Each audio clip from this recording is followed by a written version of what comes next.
Hindu laws में स्पिंडा relationship को define किया गया है।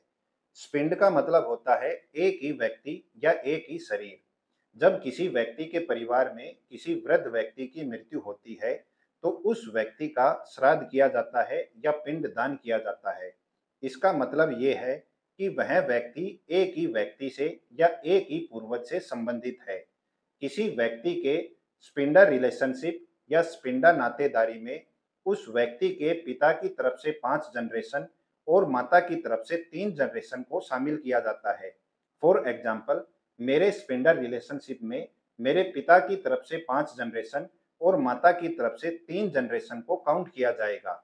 यानी कि मैं, मेरे पिताजी के पिताजी, मेरे दादाजी के पिताजी और मेरे दादाजी के पिताजी, ये 5 जनरेशन मेरे पिता की तरफ से शामिल की जाएंगी। और उसी तरह मेरी माता की तरफ से 3 जनरेशन, यानी कि मैं, मेरी मदर की मदर यानी कि मेरी नानी, ये 3 जनरेशन काउंट की जाएंगी।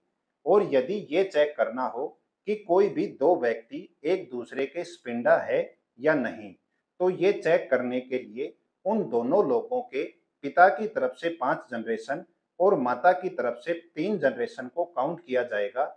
और ये चेक किया जाएगा कि उन दोनों लोगों के पिता की तरफ से 5 जनरेशन और माता की तरफ से 3 जनरेशन में कोई भी जनरेशन कॉमन तो नहीं है। यदि उन दोनों लोगों के स्पिंडा रिलेशनशिप में कोई भी व्यक्ति कॉमन है, तो वो एक दूसरे के स्पिंडा है, अदरवाइज नहीं।